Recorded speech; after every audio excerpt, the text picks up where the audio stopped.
လေးကတော့ အစာလာပြရပါ ဒါဟိုလိုမှာစိုက်ကြီးကိုခီးစေစားပါပြီ 9 မိနစ်ဟုတ်လား ဟမ် 4 နာရီ 5 မိနစ်ကကျွန်တော်စားပြီးတာပုတ်ပြီ ဟုတ်ပြီရထားပြီရโอเคသေးပဲ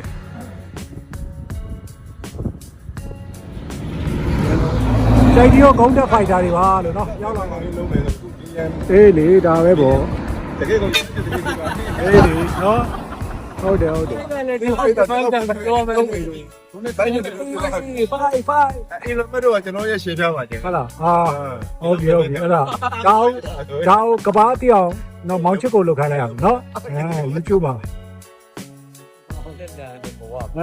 ဘယ်ဦးလာတာဒါကြိုက်တီးကိုလာတာလားမုတ်ပလင်ကြော်လာပြီ အိုင်ဝတ်တော့ငါယူ ဟုတ်တယ်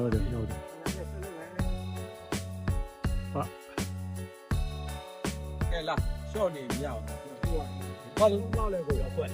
ဟိုဒီတော့2500 ခွဲကခဏပရီတို့တက်သွားပြီ900ပေးရမယ်ဟိုဒီဘောခေါ်လာဟိုဘာလဲ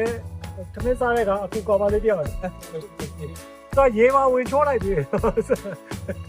ကိုလေးကလိုက် ဟုတ်ပြီဒီအောင်ကြီးကို ဒီအောင်လေးကိုအောင်ဒီပေါက်ပြီးတော့အောင်ဒီကကြားနေထည့်မယ် ဓာတ်ထည့်မယ် တော့ဒီဟုတ်တယ်လေးနဲ့ချိတ်ပြီးတော့အဲ့အဖက်လေးထည့်မယ်ချိတ်ပြီးရေကလေးစိုက်ရေကလေးတော့ထည့်မယ် ဩဟုတ်ပြီ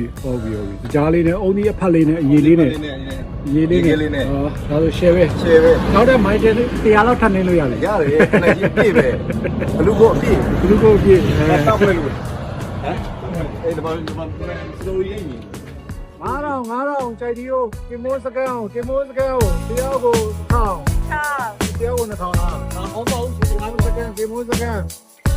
ဒီလိုပါကင်မိုးစကန်သွားပါမယ်သမင်းသွားစားပါမယ်ကျွန်တော်တို့ဒီ Golden Sunrise တောင်ကြီးမှာတဲပါတယ်ကျွန်တော်ကြံပြီလားကျွန်တော်ဘယ်ဘက်ကတဲရရတယ်မှန်တယ်ဟုတ်ပြီနော်